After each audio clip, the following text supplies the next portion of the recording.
শুভ দুপুর বন্ধুরা। আমি আজকে বানাচ্ছি হলো ফ্রাইড রাইস, শুধু আমার জন্য। ঘরে আর কেউ নেই, তাই একটু ঘি দিলাম। আজকের বাটার দিয়ে করলাম, ঘি দিয়েই করলাম। একটু ঘি লাগবে, একটু ঘি দিয়ে দিলাম। ভাত তো কড়াই আছে, রান্না করে নিয়েছি। একটু ছোট আলু দেবো, সিদ্ধ করা আছে। পনিরকে ভেজে কেটে রেখেছি, সব দিয়ে দেব। তারপরে এখন দেব মটর আর গাজরটাকে একটু ফ্রাই করে নিই। এটার আগে দিয়ে নিই একটু কয়েকটা লবঙ্গ দিলাম, একটা দিলাম, জায়ফল দিলাম। ব্যাস, এতেই যথেষ্ট। এখন দিয়ে দিব গাজর,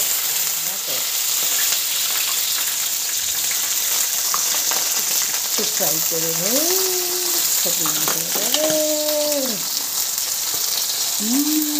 আজকে দুপুরে খাওয়া হলো আমার ফ্রাইড রাইস। আর পনিরের তরকারি করে রেখেছি, পনির তরকারি দিয়ে খেয়ে নেব। আরে বাবা, মটরগুলো ফুটছে, নুন ছাটা দিই। মাই গড, নুন দিয়ে দিলাম।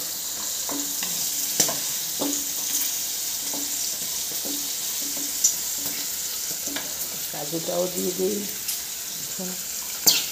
ভাজা হয়ে যাবে কাজুটাও। ভাজা দিয়ে দিলাম,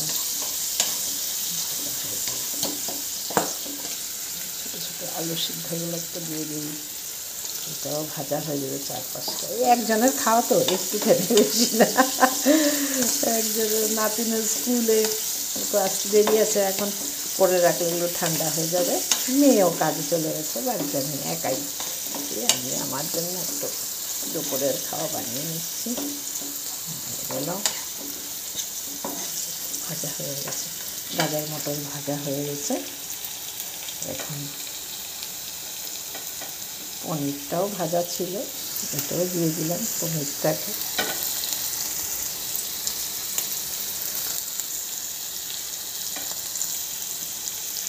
দিয়ে দিলাম, হয়ে গেল। গ্যাসটাকে একটু কমিয়ে দিই, সিম করে দিই,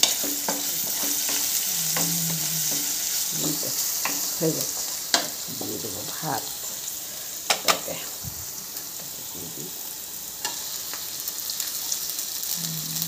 দিয়ে দিলাম। হালকাভাবে নাড়াচাড়া করতে হবে।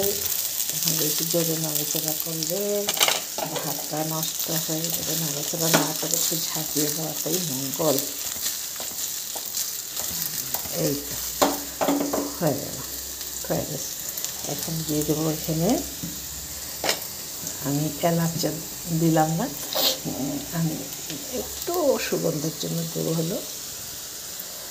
রোজ ওয়াটার, সামান্য পরিমাণে, বেশি দিলে আর খাওয়া যাবে না। রোজ ওয়াটার দিয়ে দিলাম, রোজ ওয়াটার। আবার কয়েকটা ঝাঁকা দিয়ে দিই।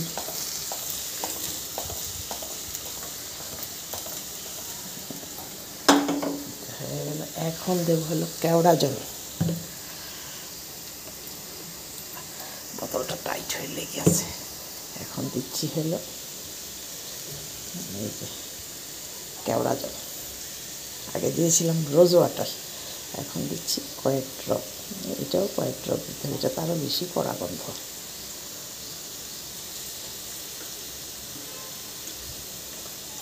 ব্যাস হয়ে গেছে। এটা দিয়ে একটু ঝাঁকিয়ে দিই। ওয়াও, আমার জন্য, আমি তো চিনি খাই না, এই জন্য এখানে কোনো মিষ্টি অ্যাড করবো না। বাস হয়ে গেল এই ফ্রাইড রাইস আমার। পনির তো রেডি আছে, করা আছে পনির, এই যে পনির করা আছে। পনির দিয়ে ফ্রাইড রাইস দিয়ে খাবো। টাটা, বাই বাই বন্ধুরা।